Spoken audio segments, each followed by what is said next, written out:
Guys अगले कुछ मिनटों में मैं खाली आपसे बात नहीं करने वाला, बल्कि आपको एक एक्सपीरियंस से गुजारने वाला हूँ।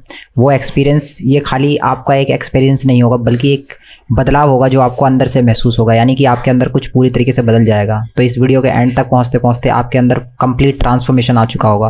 तो मेरी आपसे बस एक रिक्वेस्ट है कि इस वीडियो को पूरा ध्यान से एंड तक वॉच करना एंड बीच में बिल्कुल भी स्किप मत करना, तभी आपको ये वीडियो का पूरा सही से समझ आएगा।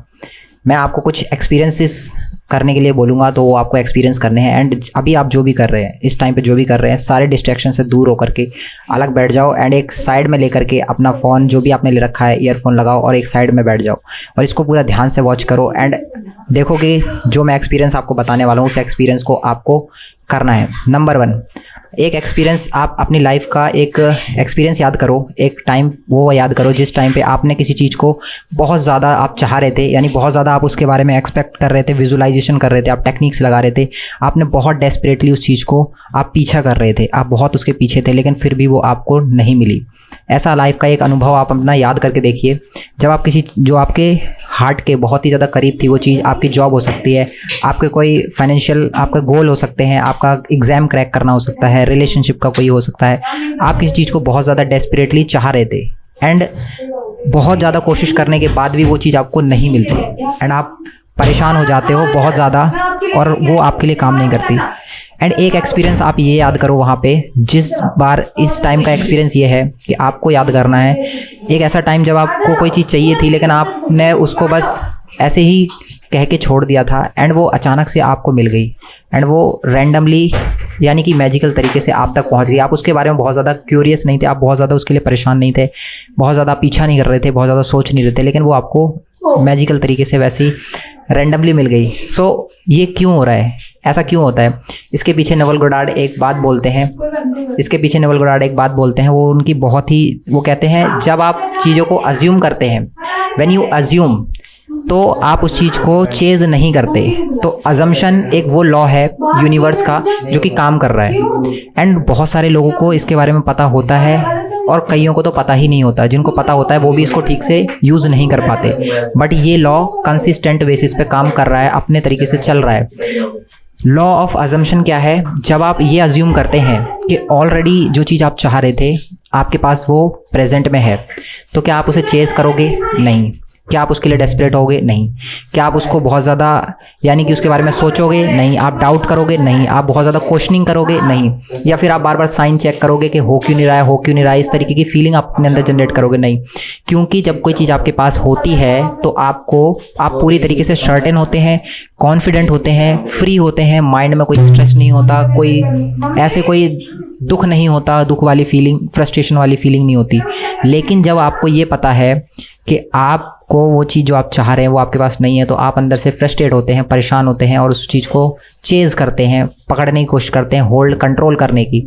लेकिन जैसे ही आप उस चीज़ से मूव ऑन कर जाते हैं तो आपका एक वर्जन होता है जो शिफ्ट कर जाता है उस रियलिटी में जो कि जिसके पास ऑलरेडी सब कुछ है। तो अगर आप चेज़ करते हैं, क्वेश्चनिंग करते हैं, पीछा करते हैं, तो आपका माइंड वो चीज़ ब्रह्मांड तक यानी कि यूनिवर्स तक क्वेश्चन इस तरीके से सिग्नल पहुंचता है कि वो चीज़ आपके पास नहीं है।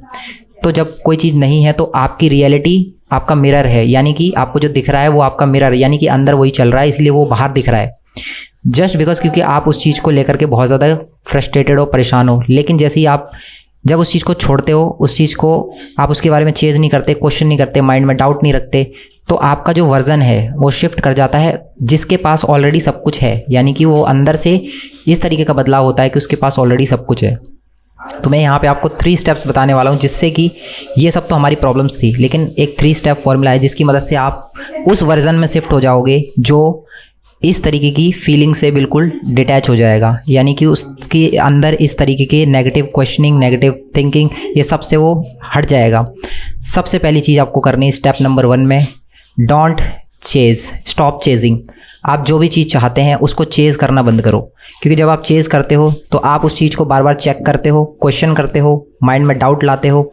लेकिन जब आप उस चीज़ को चेज़ करना बंद करते हो तो आप अपनी रियलिटी को शिफ्ट करते हो, आपका माइंड लैक वाली फीलिंग से हट के अबंडेंस वाली फीलिंग में आता है। यानी कि you are not checking, you are just focusing on whatever you are working. जो भी आपका काम है आप उस काम पे फोकस करते हो, रादर देन जो चीज़ आप चाह रहे थे आप पूरी एनर्जी उसके ना होने पे लगा रहे हो, तो वो और ज़्यादा मल्टीप्लाई हो जाती है, फिर वो और दूर जाती है आपसे, क्योंकि आपके पास वो है नहीं और आप उसे चाह रहे हो। एंड आप माइंड को ये बता रहे हो कि मेरे पास है नहीं, आई वॉन्ट दिस, मुझे चाहिए, मुझे चाहिए। एंड माइंड की पूरी एनर्जी वॉन्ट पे लग रही है, नॉट हैव। आपके पास वो है। तो इसके लिए देखो, अगर आपको रियलिटी शिफ्ट करनी है तो आपको अपना फोकस उस एनर्जी पर डालना होगा जो आप वर्क करते हैं, उस काम को फोकसली होकर के करिए और उस चीज़ को छोड़ दीजिए। बस सोचिए एंड बस उसको छोड़ दीजिए एंड इसके बाद इस तरफ फोकस करिए। नंबर 2 स्टेप्स में आपको क्या करना है, आप जो है यानी कि जो चीज़ आप चाहते हैं वो एज अ अज्यूम करिए कि ऑलरेडी आपके पास है। So if you are a man, तो क्या आप ये चेक करते हैं कि आप मैन है या वुमेन है? नहीं, आपको सर्टेन है, आप कॉन्फिडेंट है कि हाँ आई एम अ मैन। सो आपको अंदर से फीलिंग आपको इवोक नहीं करनी पड़ती, आपको ज़बरदस्ती उठाना नहीं पड़ता इस चीज़ को कि हाँ मैं बहुत ज़्यादा मैं मैन हूँ या मैं वुमेन हूँ। तो इस तरीके की फीलिंग आपको बोल बोल के आपको अफर्म नहीं करनी पड़ती, आपको कोशिश नहीं करनी पड़ती। आपके अंदर से ही नेचुरली वो एक पॉइंट अंदर से ही आवाज़ है कि हाँ I am a man, that's it. At finally ये कंफर्म हो गया। अब इसके बाद कोई क्वेश्चन नहीं बचता कि मैं मैन बन जाऊंगा, मैं ये हो जाऊंगा, मैं वो हो जाऊंगा। आप कोई क्वेश्चनिंग नहीं कर रहे, माइंड को सर्टेन है, यस इट इज़, ये है। तो देखो, लेकिन ये बाहर की बात नहीं है, आप बाहर से बोल करके अंदर बदलाव नहीं ला सकते, क्योंकि अंदर के सबकॉन्शियस माइंड को पता है कि आप झूठ बोल रहे हैं। तो आपको झूठ नहीं बोलना, आपको रियलिटी में ऐसा एक्ट करना है, इस तरीके से बिहेव करना है कि yes this is the reality which I want, that is already happening. तो आप उस फीलिंग जोन में रहिए, उस भाव में रहिए कि yes it is happening and it is going correct in my life. सब कुछ मेरी लाइफ में सही होता जा रहा है, सब कुछ सही चलता जा रहा है। आप ऐसे भाव में रहिए, ठीक है। तो अंदर का जो जैसे ही चेंज आएगा तो बाहर की रियलिटी शिफ्ट होने लगेगी, आप अपने वर्जन से शिफ्ट हो जाएंगे। नंबर 3 में आपको क्या करना है, नंबर 3 में आपको बिल्कुल लेट गो कर देना है चीज़ों को। यानी कि जो भी चीज़ आप चाहते हैं आपको उस चीज़ को बिल्कुल लेट गो कर दीजिए, माइंड से बिल्कुल फ्री कर दीजिए। क्योंकि जब तक ब्रह्मांड अपना काम नहीं कर पाता, जब तक आप उसके काम में आप इंटरप्शन करते हैं, आप क्वेश्चनिंग करते हैं, आप अपना माइंड डालते हैं कि मैं कर दूंगा इसको, मैं ठीक कर दूंगा, मैं सही करूंगा, मैं ही सुधार सकता हूं। तो इस तरीके की चीज़ें जब माइंड करता है, आप अपने माइंड की पावर, क्योंकि बहुत बार ऐसा होता है जब आप किसी चीज़ को बहुत ज़्यादा परेशान हो जाते हैं, बहुत ज़्यादा परेशान हो जाते हैं, फिर एकदम ऐसा आता है कि अब हार मान जाते हैं हम और उसको छोड़ देते हैं। तभी बूम एकदम से मैजिक होता है और वो चीज़ आपकी लाइफ में सही हो जाती है, या कोई चीज़ जो चाह रहे थे वो आ जाती है। क्यों? क्योंकि अब आपने अपना जो कंट्रोल करने की जो आपकी पावर आप सोच रहे थे कि मैं कर दूंगा, वो आपने छोड़ दी। एंड जैसे ही आपने छोड़ा, कंट्रोल सीधे यूनिवर्स के पास गया और उसने उस चीज़ को तुरंत ऑटो करेक्शन मोड में डाल दिया। एंड जैसे ही करेक्शन मोड में जाती है चीज़, वो आपकी लाइफ में चीज़ करेक्ट होनी शुरू हो जाती है। So this was the 3 step formula which naval Goddard sharing in his book. आप इसको ट्राई करके देखिए, बहुत ही पावरफुल है। एंड आई होप दोस्तों आपको वीडियो पसंद आया होगा। एंड सच में अगर पसंद आया तो इसको शेयर करिए और वीडियो को लाइक और कमेंट करिए। Thanks for watching.